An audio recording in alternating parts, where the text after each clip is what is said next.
சீயோன் விசுவாச தேவாலயம் வழங்கும் ஜீவ குரல். போதகர் விக்டர் ஞானராஜ் பல்லாண்டுகள் தீபா வானொலி மூலம் தேவ செய்தியினை வழங்கியுள்ளார். தற்சமயம் தென்னிந்தியாவின் திருச்சி பட்டணத்தில் உள்ள சீயோன் விசுவாச தேவாலயத்தின் போதகராய் இருக்கிறார். அந்த ஆலயத்தின் ஆராதனையில் வழங்கிய அனலுள்ள கருத்தாளம் நிறைந்த செய்தியின் மூலம் ஆசீர்வாதம் பெறுங்கள். காலம் என்னும் சட்டத்தை விசுவாசம் என்னும் சட்டம் மேற்கொள்ளும். பாகம் 4. இந்த விசுவாசம் என்னும் சட்டம் சேதாரமில்லாத பத்தரை மாத்து தங்கமான நாணயமான ஒரு சப்ஜெக்ட். ஆகவே அதில் 4வது பாகத்தை பேசுவதில் மகிழ்ச்சி அடைகிறேன். உங்கள் விசுவாசமே உலகத்தை ஜெயிக்கிற ஜெயம் என்று வசனம் சொல்லுகிறது. ஆகவே உலகத்தில் நோய், பிரச்சனை, ஆக்சிடென்ட், பூமி அதிர்ச்சி, இதெல்லாம் உலகம். அப்போஸ்தலர்கள் விசுவாசம் உள்ளவர்களாய் ஒரு இடத்தில் பிரசங்கம் பண்ண வந்தால் அவங்கள பார்த்து என்ன சொல்லுவாங்க? உலகத்தை கலக்குகிறவர்கள் இங்கேயும் வந்திருக்கிறார்கள். உலகத்தை கலக்குகிறவர்கள். காஃபி வச்சுருக்கீங்க, அதில் சுகரை போடுறீங்க, கலக்கிறதுக்கு ஒரு டீஸ்பூன் கொடுன்னா அந்த டம்ளரோட சின்ன டீஸ்பூன் கொடுத்தானா நீங்கள் எப்படி அதை கலக்க முடியும்? அதை கலக்கணுமானா அந்த teaspoon should be bigger than the tumbler. நம்மலாம் சாதாரணமான ஆட்கள் இல்லை. எபிரேயர் 11:3. விசுவாசத்தினாலே நாம் உலகங்கள் தேவனுடைய வார்த்தையினால் உண்டாக்கப்பட்டதென்றும் இவ்விதமாய் காணப்படுகிறவைகள் தோன்றப்படுகிறவைகளால் உண்டாகவில்லை என்றும் அறிந்திருக்கிறோம். உலகம் முழுவதும் தேவனின் சொல்லால் உருவாக்கப்பட்டது என்றும் காணப்படாதவை கொண்டு காணப்படுகிற உலகத்தின் பொருட்கள் உண்டாயின என்றும் விசுவாசத்தாலே நாம் புரிந்து கொள்கிறோம். விசுவாசத்தால் பல காரியத்தை நம்ம புரிந்து கொள்கிறோம். விசுவாசத்தை எப்படி செயல்படுத்துவது? ஒரு கத்தியை எப்படி செயல்படுத்துவது? கரத்தில் கத்தியை பிடித்து வெட்டுகிறோம். விசுவாசத்தை எப்படி செயல்படுத்துவது?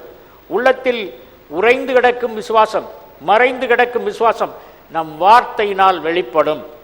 தெசலோனிக்கேயர் நிருபத்திலே வளர்ந்து வரும் விசுவாசத்தை பற்றி சொல்லப்படுகிறது. விசுவாசம் காணப்படாது, ஆனால் விசுவாச சட்டம் வார்த்தையால் வெளிப்படும் பொழுது அந்த விசுவாசத்தின் ஆற்றல் உருவாக்கும் ஆற்றலாக, உலகத்தை உருவாக்கின தேவன் அந்த விசுவாசத்தை கொண்டுதான் நம் மூலம் செயல்படுகிறார். Jesus healed the sick by the law of faith words. விசுவாச வார்த்தைகளை கொண்டே சுகமாக்கினார். பேதுரு நோயுற்றவர்களை சுகமாக்கும் சமயத்திலே வார்த்தைகளை பயன்படுத்தி சுகமாக்கினார். அப்போஸ்தலனாகிய பவுல் பிசாசுகளை துரத்தும் பொழுது வார்த்தையினால் சுகமாக்கினார். 2 பேதுரு 3:8. பிரியமானவர்களே, கர்த்தருக்கு ஒரு நாள் 1000 வருஷம் போலவும் 1000 வருஷம் ஒரு நாள் போலவும் இருக்கிறது என்கிற இந்த ஒரு காரியத்தை நீங்கள் அறியாதிருக்க வேண்டாம். ஆண்டவரின் பார்வையில், அவருடைய கணிப்பில் ஒரு நாளை அவர் 1000 ஆண்டு போல விரிக்கவும் முடியும், 1000 ஆண்டுகளை ஒரு நாள் போல சுருக்கவும் முடியும். God can expand the time, God can contract the time. இது தேவனை பற்றிய ஒரு காரியம். கர்த்தருக்குள் அன்பானவர்களே, நீங்கள் ஒன்று தெரிஞ்சுக்கணும். தேவனை பற்றி வேதத்தில் என்னெல்லாம் சொல்லி இருக்கிறதோ ஓரளவில் அது நமக்கும் பொருந்தும். காரணம், நாம் தேவ சாயலில் படைக்கப்பட்டவர்கள். எத்தனை பேர் விசுவாசத்தில் அவரை ஏற்றுக்கொண்டார்களோ அத்தனை பேரும் தேவனுடைய பிள்ளைகளாகும்படி அதிகாரம் கொடுத்திருக்கிறார். The DNA of God can be the DNA of ourselves by faith. Faith can impart, cancel the DNA of my father, my mother, my forefathers, and take it out and rewrite. By rewriting our DNA as God's DNA, he can cancel the manifest sickness, he can cancel hidden sickness. ஆகவே ஆண்டவர் காலத்தை வெறிக்க முடியும். நீங்கள் பார்த்தீங்கன்னா அப்படி ஆண்டவர் எங்கேயாவது செய்திருக்காரா? பைபிளில் உதாரணம் இருக்கிறா? ஏசாயா 38:5. நீ போய் எசேக்கியாவை நோக்கி, உன் தகப்பனாகிய தாவீதின் தேவனாய் இருக்கிற கர்த்தர் சொல்லுகிறது என்னவென்றால், உன் விண்ணப்பத்தை கேட்டேன், உன் கண்ணீரை கண்டேன், இதோ உன் நாட்களோடே 15 வருஷம் கூட்டுவேன். கர்த்தரே சொல்லிட்டார், நீ செத்து போயிடுவா, எல்லாத்தையும் குடும்பத்தில் சரிப்படுத்துன்னு சொல்லிட்டார். ஆனால் இவன் போய் ஆண்டவர்கிட்ட கேட்டுக்கிறான், Lord, I want an expansion of time. நீங்கள் கொஞ்சம் விரிச்சு கொடுங்க, காலத்தை எக்ஸ்டெண்ட் பண்ணி கொடுங்க. டிபார்ட்மெண்ட்டில் வேலை பார்க்குறவங்க ரிட்டையர்மெண்ட் ஏஜ் வந்தோடனே எதிர்பார்ப்பாங்க, இன்னும் 1 வருஷம் எக்ஸ்டெண்ட் பண்ணுவாங்களா, 2 வருஷம் எக்ஸ்டெண்ட் பண்ணுவாங்களா. அவங்க பண்ணலாம், பண்ணாமல் போயிடலாம். ஆனால் எசேக்கியாவின் ஜெபத்தை கேட்ட ஆண்டவர் அவர் அதை திரும்ப 15 ஆண்டுகள் கூட்டி கொடுத்தார். யோவேல் தீர்க்க தரிசன புத்தகம் 2ஆம் அதிகாரம் 25ஆம் வசனம். நான் உங்களிடத்தில் அனுப்பின என் பெரிய சேனையாகிய வெட்டுக்கிளிகளும் பச்சை கிளிகளும் முசுக்கட்டை பூச்சிகளும் பச்சை புழுக்களும் பட்சித்த வருஷங்களின் விளைவை உங்களுக்கு திரும்ப அளிப்பேன். இந்த கிளிகளெல்லாம் அழித்துவிட்ட கடந்த கால பலன்களை மீண்டும் உங்களுக்கு தருவேன் அப்படின்னு ஆண்டவர் வாக்களித்திருக்கார். ஆகவே எசேக்கியா ராஜாவின் வாழ்க்கையில் பலவிதமான வெட்டுக்கிளி, இந்த வெட்டுக்கிளியில் 4 சொல்லியிருக்கு. 4 விதமான ஏஜ் குரூப். அதாவது சின்ன வெட்டுக்கிளி வந்து இலையை மாத்திரம் சாப்பிடும், அது கொஞ்சம் மூத்தது, இலை கிடைக்காட்டாலும் கிளையை சாப்பிடும், பட்டையை சாப்பிடும், வயசானது. ஆகவே இந்த 4 வெட்டுக்கிளிகளும் A to Z எல்லாத்தையும் அழிக்கக்கூடும். எசேக்கியாவுக்கு 15 ஆண்டுகளை கூட்டி கொடுத்த ஆண்டவர் உங்களுக்கு கூட்டி கொடுக்க முடியாதா? நம்முடைய தேவன் பட்சபாதம் பார்க்கிறவர் அல்ல. ஒருவருக்கு ஒரு கால கட்டத்தில் ஒரு பூகோள பகுதியில் தேவன் செய்ததை முன் உதாரணமாக கொண்டு வேறொரு காலகட்டத்தில் வாழும் வேறொரு மனிதன், ஆண்டவரே அதை நீங்கள் அவங்களுக்கு செய்திருக்கீங்க, you are not a respecter of persons, நீங்கள் தனி சலுகை யாருக்கும் செய்பவர் அல்ல, எனக்கு செய்யுங்கன்னு சொல்லிட்டு கிளைம் பண்ணலாம். வேதாகமத்தில் நீங்கள் பல அற்புதங்களை பார்க்குறீங்க. You are seeing lot of miracles. ஒவ்வொரு அற்புதமும் நீங்கள் படிக்கும்போது அதில் 2 காரியங்களை செய்ய வேண்டும். இயேசு கிறிஸ்து அந்த அற்புதத்தை செய்ததின் மூலம் எனக்கு சொல்லித்தரும் பாடம் என்ன? This is first question. 2வது கேள்வி, அந்த அற்புதத்தை பெற்றுக்கொண்டவர்கள் பெற்றுக்கொள்வதற்கு சாதகமாக அவர்கள் பேசியது என்ன, அவர்கள் நடந்து கொண்ட விதம் என்ன? ஆகவே இந்த ஒரு 21 healing miracles, other miracles are there. இந்த ஒவ்வொரு அற்புதத்தையும் நீங்கள் வாசிக்கும் போது இந்த 2 கேள்வி கேட்கணும். 1, இயேசு கிறிஸ்து இந்த அற்புதத்தில் சொல்லித்தரும் பாடம், அந்த அற்புதத்தை பெற்றுக்கொண்டவர்கள் கற்றுக்கொண்ட பாடம். உதாரணமாக ஃபஸ்ட்டு போவோம், கானாவூர் கல்யாணம். வேலை வரவில்லை என்றால் நான் இந்த அற்புதத்தை செய்வதற்கான பிதாவின் சித்தம் வரவில்லை, அதுதான் அர்த்தம் வேலை வரவில்லைன்னு. அப்போ இஸ் வெயிட்டிங். அந்த டைம் அட்டாமிக் கிளாக் படி அந்த டைம் கிளிக் ஆனோடனே வேலை வந்துடுச்சு அப்படின்னு அவர் அற்புதம் செய்வார். கானாவூர் கல்யாணத்தில் இயேசு கிறிஸ்து முதலாவது உடைத்தது காலம் என்னும் அந்த சிறைப்பிடிப்பவனை. அவர் என்ன செய்தார்? தண்ணீரை திராட்சரசமாக மாற்றினார். அதில் என்ன ஆச்சு? ஒரு திராட்சரசம் ஒருத்தருக்கு வேணுமானா அவர் திராட்சை செடியில் பழம் பழுத்து அந்த பழத்தை புழிஞ்சி ரசம் எடுத்து அந்த ரசத்தை கொண்டு வரணும். It takes time. But Jesus can make the water into wine in a split second. LKG விசுவாசம் என்னது? அற்ப விசுவாசம். காற்றும் கடலும் கொந்தளித்த போது இயேசு கிறிஸ்து சீடர்களை பார்த்து விசுவாசம் இல்லாத மக்களேன்னு சொல்லலை, என்ன சொன்னார்? அற்ப விசுவாசிகளேன்னு சொன்னார். அற்ப விசுவாசம்னு என்ன அர்த்தம்? சொற்ப விசுவாசம் உள்ளவர்கள் பேர் அற்ப விசுவாசி. அதனால் அவங்கள விசுவாசம் இல்லாதவர்களேன்னு சொல்லலை, அவங்களுக்கு இருக்குது, கொஞ்சம் இருக்குதுப்பா. Your faith is enough for your LKG of the law of faith. அதனால் அற்ப விசுவாசம். அடுத்தது மார்க்ஸ் காஸ்பலில் வருது, தேவனுடைய விசுவாசம் உடையவர்களாக இருங்கள். எந்த பிரச்சனையும் எந்த நோயும் பார்த்து இயேசு கிறிஸ்து அப்படியே தயங்கி போல தவித்து நிற்கலை. அவ்வளோ சிம்பிளாக செத்தவங்களை எழுப்புறதுலேருந்து குஷ்டரோயை சுகப்படுத்துறதுலேருந்து அலட்டிக்கவே இல்லை. He did it so simply. முதலாம் அற்புதம் கானாவூரில் இயேசு கிறிஸ்து செய்தார். 2ஆம் அற்புதத்தையும் கானாவூரில் தான் செய்தார். அந்த 2ஆம் அற்புதத்தை செய்தது பற்றி அதை நான் சொல்ல விரும்புகிறேன். Let us read from John's Gospel chapter 4 verse 47. இயேசு யூதேயாவிலிருந்து கலிலேயாவுக்கு வந்தார் என்று அந்த மனுஷன் கேள்விப்பட்ட போது அவரிடத்திற்கு போய் தன் மகள் மரண அவஸ்தையாய் இருந்தபடியினாலே அவனை குணமாக்கும்படிக்கு வர வேண்டும் என்று அவரை வேண்டிக் கொண்டான். கப்பர்நகூம்ல ஏரோது ராஜாவுக்கு ஒரு ஆபீஸ் இருந்தது. அந்த ஆபீஸ்ல வேலை பார்க்குற இம்பார்ட்டன்ட் ஆபீசர், ராஜாவினுடைய ஒரு அதிகாரி. அவர் மகன் ரொம்ப சொம்ல. கப்பர்நகூம்ல இருக்கிற அவருக்கு செய்தி வந்தது, கலிலேயாவில் இயேசு கிறிஸ்து வர்றாரு அப்படின்னு செய்தி வந்தது. உடனே இவர் மகன் சாகிறது கிடக்கிறான். ஒரு ராஜாவினுடைய உயர் அதிகாரியின் மகன் சாக கிடந்தால் என்ன செய்யணும்? அந்த காலத்தில் இருந்த சிறந்த மருத்துவரிடத்தில் சென்றிருக்க வேண்டும். அந்த நோய் மரண தருவாயில் அந்த மகன் இருந்த உடனே இயேசுவை நோக்கி போயிருக்க மாட்டான். Maybe he tried. அரசாங்க வைத்தியர்கள் எல்லாம் ட்ரை பண்ணி பார்த்துட்டு எல்லாம் கைவரிச்சிட்டாங்க, முடியாதுன்ட்டாங்க. கப்பர்நகூம்லேருந்து கலிலேயாவுக்கு 35 கிலோமீட்டர். அவன் இயேசு கிறிஸ்துட்ட வந்தபோது டைம் வந்து 1 o'clock, மத்தியானம் 1 மணி. மத்தியானம் 1 மணிக்கு இயேசு கிறிஸ்துவ சந்தித்து, என் மகன் ரொம்ப சீரியஸாக இருக்கான், நீங்கள் கப்பர்நகூமுக்கு வரணும். அவர் இயேசுக்கு சொல்கிறாரு, சோமா இருப்பா, போ, உன் மகன் சோமா இருக்கிறார். 50ஆம் வசனம்.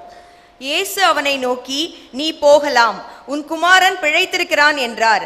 அந்த மனுஷன் இயேசு சொன்ன வார்த்தையை நம்பி போனான். 1 மணிக்கு இயேசு சொன்னார், போ, உன் மகன் பிழைச்சிருக்கான். இவன் போல. இயேசு சொல்லிட்டார்ல உன் மகன் பிழைச்சிருக்கான்னு, அதனால எனக்கு வேறு வேலை இருக்குது. எங்கே? கலிலேயாவில் official duty, on duty. On டியூட்டியில் வந்து தன் மகனுக்கு ஹீலிங் பார்த்தோம். அதே நேரத்தில் வேலையும் செய்தால் தான் ராஜா லீவ் எடுக்கலன்னு ஆன் டியூட்டி தான் போயிட்டு வந்தேன்னு சொல்லலாம் இல்லையா? அதனால் ஹீ ஸ்டேட் பேக். இதெல்லாம் உன்னிப்பாக அந்த மிரக்கலை பார்த்தா தெரியும். அவன் அங்கேயே தங்கிட்டான். தங்கிட்டு அதுபோது 2வது ரீசன், 34 கிலோமீட்டர் போகும்போது has to go in a forest area. பயம், திருடர் பயம். அதனால் நாளை காலையிலே போய்க்கலாம் அப்படின்னு அடுத்த நாள் போகிறேன். அடுத்த நாள் போகும்போது தான் அவங்க வேலைக்காரங்க வராங்க. 51ஆம் வசனம். அவன் போகையில் அவனுடைய ஊழியக்காரர் அவனுக்கு எதிர்கொண்டு வந்து, உம்முடைய குமாரன் பிழைத்திருக்கிறான் என்று அறிவித்தார்கள். வேலைக்காரர் எதிர்கொண்டு வந்தனர். அப்பொழுது சுகம் பெற்றான். நேற்று 7ஆம் மணி நேரத்தில் பிற்பகல் 1 மணிக்கு காய்ச்சல் நீங்கியது என்று அவர்கள் சொல்கிறாங்க. அதனால் தேர் இஸ் நோ டிஸ்டன்ஸ். இந்த அதிகாரி என்ன சொன்னால், நீங்கள் எங்கள் வீட்டுக்கு கப்பர்நகூம் வாங்க, 34 கிலோமீட்டர் நான் கூப்பிட்டு போகிறேன். பாருங்க, இயேசு கிறிஸ்து அவன் கூப்பிட்றான் இடத்துக்கு. ஜீசஸ் சொல்ல, டோன்ட் வரி அபவுட் ஸ்பேஸ், நான் இங்கே இருந்துகிட்டே ரிமோட் கண்ட்ரோல் ஹீலிங், இங்கே இருந்துகிட்டே உனக்கு உன் மகனை சுகப்படுத்த முடியும். Distance is not a matter to me. தூரம் என்பது எனக்கு ஒரு பொருட்டு அல்ல அப்படின்னு சொல்லிட்டு இங்கேருந்தே சுகப்படுத்துகிறேன். தூரம் என்பது ஒரு பொருட்டு அல்ல என்பதை விசுவாசம் நம்பும். எங்கே இருக்கிறீங்களோ அந்த இடத்துல இருந்து ப்ரே பண்ணலாம். 100க்கு அதிபதி அவன் வேலைக்காரன் சோமலாம் கிடக்கான். அப்போ இயேசு கிறிஸ்துட்ட வந்து அவன் கேட்குறான், ஒரு வார்த்தை சொல்லுங்க ஐயா, 1 word will heal my servant in my house அப்படின்றான். அப்போ இயேசு கிறிஸ்து சொல்கிறாரு, நான் வந்து உன் மகனை சுகப்படுத்துவேன், உன் வீட்டுக்கு வரேன்றார். இவர் ஏன் ஜீசஸ் கிரைஸ்து இந்த கவர்மெண்ட் அதிகாரியை பார்த்து, நீ போ, உன் மகன் சோமா இருக்கான், 34 கிலோமீட்டர் வர தேவையில்லை அப்படின்னு சொன்ன இயேசு கிறிஸ்து அந்த நூற்றுவர் தலைவனுக்கு சொல்கிறாரு, நான் வரேன் அப்படின்றாரு. அவன் என்ன சொல்லிக்கணும், நீங்கள் வரீங்களா, ரொம்ப சந்தோஷம் அப்படின்னா கட்டாயம் சோமாயிருவான். அது ஃபெய்த்தில், அது ஃபெய்த்தில் 4 மாற்று குறைவு. அவன் என்ன சொல்கிறான், நீங்கள் வர வேண்டாம் ஐயா, உங்கள் வார்த்தைக்கு அவ்வளோ வல்லமை இருக்குது. உங்கள் வார்த்தைக்கு எவ்வளோ வல்லமை இருக்குன்னு தெரியுமா? நான் 100 பேருக்கு தலைவன். ஒருத்தனாவது போனால் போவான், போனால் புறப்பட்டுருவான், எங்கே போகணுன்னு கூட கேட்க மாட்டான். போயிட்டே இருக்கும்போது தான் நான் தான் சொல்கிறேன் எங்கே போகணுன்னு. ஒருத்தனை வானா வருவான். Implicit obedience. என் வார்த்தைக்கு 100 பேர் பம்பரம் மாறி சுழன்று வேலை செய்வார்கள். எனக்கே ஒரு ரோம அரசாங்கம் கொடுத்த அதிகாரத்திலேயே 100 பேர் இப்படி செய்தா, பரலோகத்தின் அதிகாரம் கொடுத்ததுனால நீங்கள் எல்லா நோயும் பார்த்து போன்னு சொன்னால் போதும், என் வேலைக்காரன் போகிற மாதிரி போவான். Faith understand the authority. விசுவாசம் என்பது அதிகாரத்தை புரிந்து கொள்ளும். ஊழியக்காரர்களை களம் இறக்குவதற்கு முன்பு ஆண்டவர் சொல்லிக் கொடுத்த கடைசி போதனை, வானத்தையும் பூமியிலும் சகல அதிகாரமும் எனக்கு கொடுக்கப்பட்டிருக்கிறது, ஒன்றும் உங்களை சேதப்படுத்த மாட்டாது, சர்ப்பங்களையும் தேள்களையும் மிதிப்பீர்கள், ஆனால் எந்த இதுவும் நம்ம சேதப்படுத்த முடியாதுன்னு சொல்ல முடியுமா? அப்படி சேதப்படுத்த முடியும்னு தெரிஞ்சதுனால தான் நம்ம ஓடுறோம் ஆஸ்பத்திரிக்கு. சேதப்படுத்த முடியாதுன்னு பைபிளில் இருக்குன்னு தெரியும், அது உள்ளத்தில் இல்லை. So we need to understand the value of God's word. அதுக்கப்புறம் ஹீலிங். கர்த்தருக்குள் அன்பானுடைய ஹீலிங் வேர்ஸை நம்ம படிக்கும்போது ஒவ்வொருத்தருக்கும் ஒரு நோய் இருந்திருக்கும். ஒரு திரளான கூட்டம் இயேசு கிறிஸ்துவை தேடி வராங்க. மத்தேயு 15:30-31 அப்பொழுது சப்பானிகள், குருடர், ஊமையர், ஊனர் முதலிய அநேகரை திரளான ஜனங்கள் கூட்டிக் கொண்டு இயேசுவினிடத்தில் வந்து அவர்களை அவர் பாதத்திலே வைத்தார்கள். அவர்களை அவர் சொஸ்தப்படுத்தினார். ஊமையர் பேசுகிறதையும், ஊனர் சொஸ்தமடைகிறதையும், சப்பானிகள் நடக்கிறதையும், குருடர் பார்க்கிறதையும் ஜனங்கள் கண்டு ஆச்சரியப்பட்டு இஸ்ரவேலின் தேவனை மகிமைப்படுத்தினார்கள். ஹாஸ்பிட்டலில் போனீங்கன்னா கார்டியாலஜி டிபார்ட்மெண்ட்டில் இருதய பிரச்சனை இருப்பாங்க. அதுக்கப்புறம் ஓபிடி அவுட் பேஷண்ட்ஸாக வந்துட்டு போகிறவங்க இருப்பாங்க, வார்டில் இருப்பாங்க, ஐசியூவில் இருப்பாங்க. இங்கே வந்த மக்கள் all sorts of genetic sickness. கண்ணு கிடையாது, பிறப்பிலே கண்ணு கிடையாது. நான் வாசிக்கிறேன் மத்தேயு 15:30. பெரும் திரளான மக்கள் அவரிடம் வந்தார்கள். அவர்கள் தங்களோடு கால் ஊனமுற்றோர், பேச்சற்றோர், விழி இழந்தோர், உடல் ஊனமுற்றோர் மற்றும் பல நோய்களினால் அவதிப்படுபவர்களை கொண்டு வந்து அவர் காலடியில் சேர்த்தார்கள். எனக்கு ரொம்ப பிரியமான ஒரு ப்ரீச்சர் மால்டனோடோ ப்ரீச்சிங்கில் அவர் பிரசங்கம் பண்ணிட்டு இருக்கும்போது ஆண்டவர் சொல்வார், ஏய், I want to make new knee, replacement of the நீ.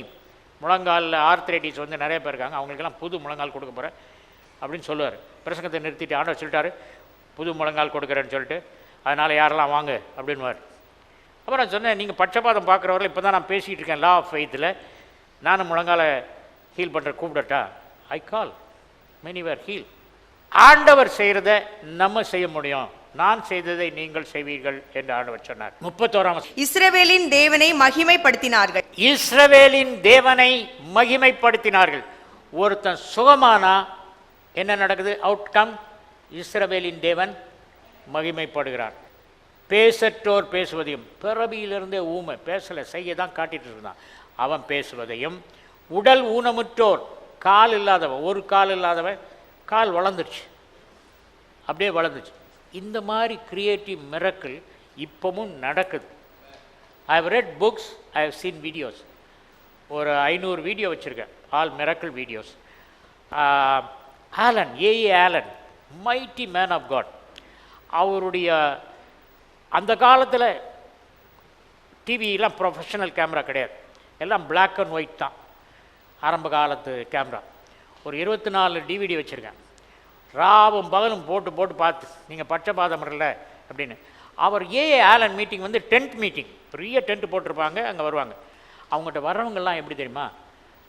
டாக்டர்கள் கைவிட்டு, நீ இன்னும் ஒரு வாரத்தில் செத்து போவ, 15 நாள் தான் உனக்கு கொடுக்குறேன் அப்படின்னு சொல்லி அனுப்பின கேஸு ஸ்ட்ரெச்சரில் வச்சு, வீல் சேரில் வச்சு கொண்டு வருவார். வீல் சேரில் கொண்டு வந்து அவர் இங்கே நின்றுக்குவார். நின்றுட்டு, இப்போ நான் 3 சொல்லும்போது என் நிழல் உன் மேலே விழும், நீ எந்திரிச்சு நடக்கணும்னு வர. அவங்க வீல் சேரில் ஒருத்தன் அப்படியே அவன் காது கூட கேட்காம அவர் மயக்கத்தில் இருப்பான். இவர் 1 2 3 my shadow falls on you அப்படின்வார். உடனே அவன் முடிச்சிருவான். முடிச்ச உடனே எந்திரிச்சிருவான். எந்திரிச்ச உடனே இவர் என்ன செய்வார்? ஆலன் அந்த வீல் சேரில் உட்காந்துக்கார், நீ தள்ளிட்டு போ அப்படின்வார். அவன் தள்ளிட்டு போ.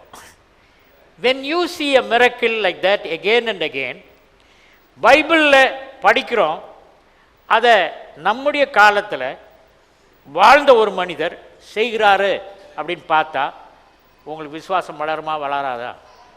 விசுவாசம் கேள்வியினால் வளரும், விசுவாசம் பார்ப்பதினால் டபுளாக வளரும். சரியா? 3வது கிரியேட்டிவ் மிரக்கிள்ஸ்.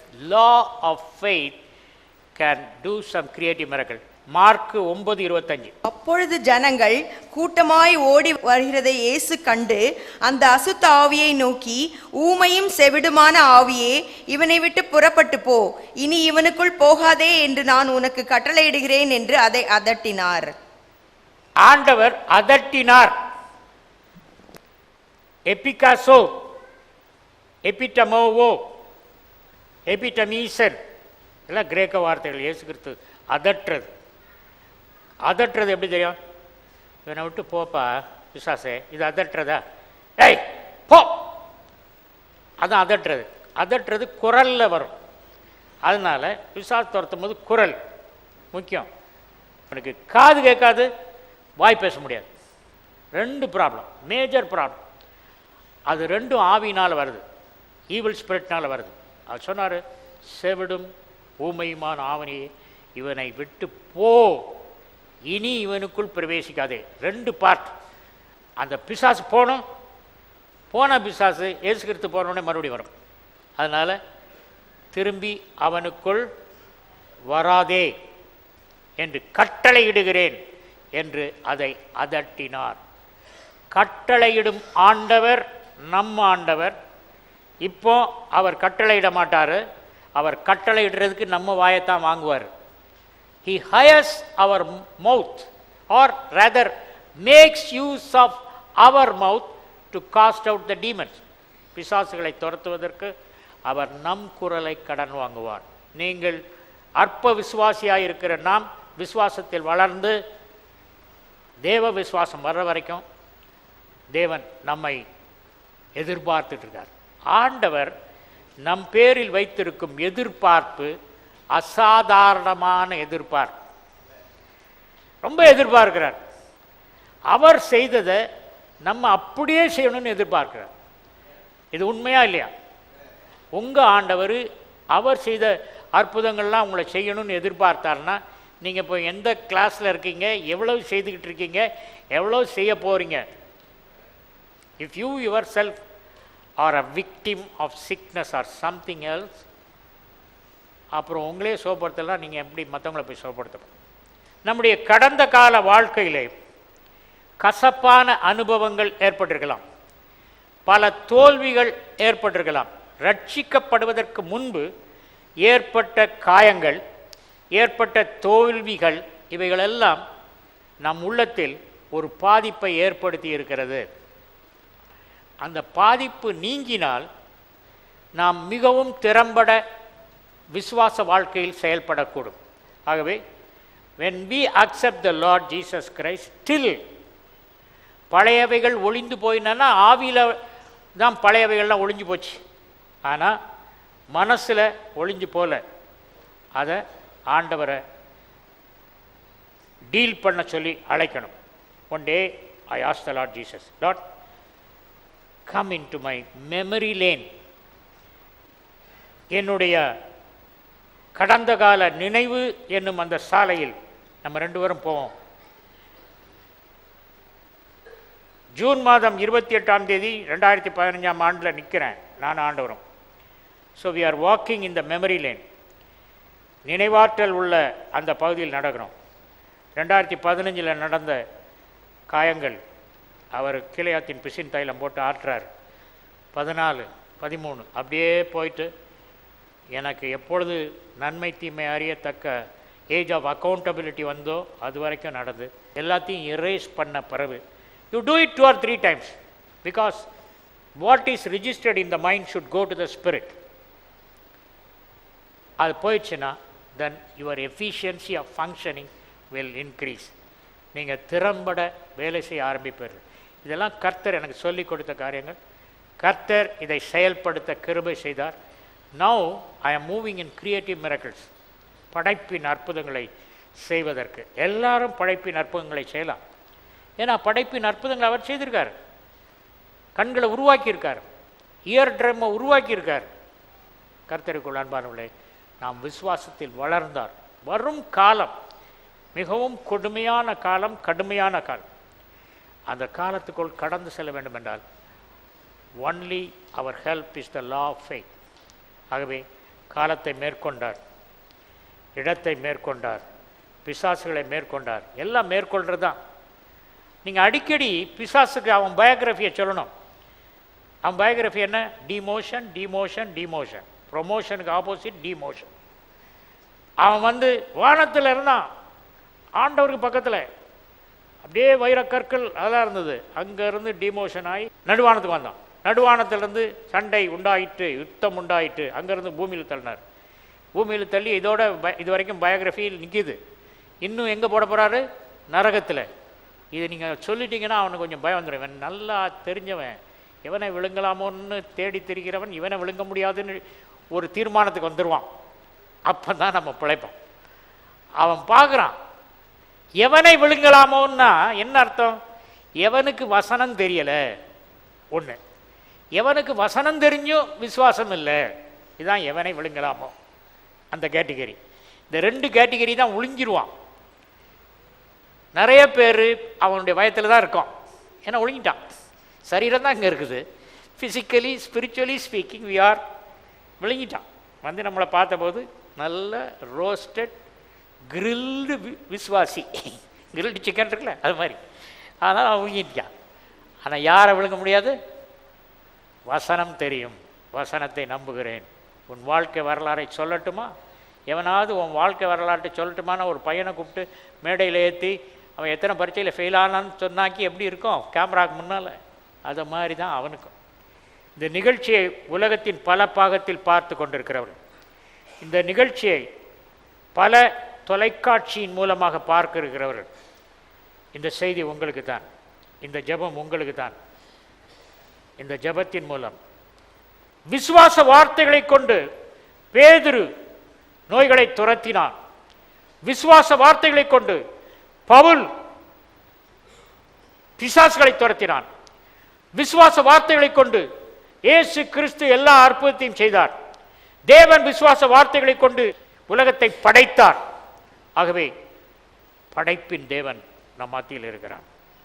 உங்கள் உடலில் எந்த பகுதியில் பிரச்சனை, the Lord either rectifies or replaces that organ. அது ஒரு கிட்னி ஃபெயிலியராக இருக்கலாம், அல்லது ஒரு ஹார்ட் ஃபெயிலியராக இருக்கலாம். எதுவாக இருந்தாலும் சரி, தேவனுக்கு தலைவலியும் கேன்சரும் ஒன்று தான். இது பெரிய நோய், இது டெர்மினல் அப்படியெல்லாம் கிடையாது. நீங்கள் விசுவாசிங்க. உங்களுக்கு விசுவாசம் இல்லையா? Lord send forth the gift of faith. அவங்க எனக்கு விசுவாசம் இல்லையே இந்த அற்புதத்தை பெற்றுக்கொள்ள நினச்சிட்டு இருக்கலாம். விசுவாசம் என்னும் வரத்தை அவங்களுடைய உள்ளத்தில் அனுப்புங்க. திடீர்னு அவங்களுக்கு ஒரு விசுவாசம் வரட்டும். நீங்கள் கொடுக்குற விசுவாசம், அந்த விசுவாசத்தில் அவங்க சுகமடைஞ்சா அவங்க விசுவாசத்தை வளர்த்து கொள்வாங்க. When I say 1 2 3, you may get your miracle. You will get a touch of the Lord in your shoulder. That's what God is telling me. When you say, Pastor, when you say 1 2 3, I will appear and touch, tells my master so clearly. 1 2 3.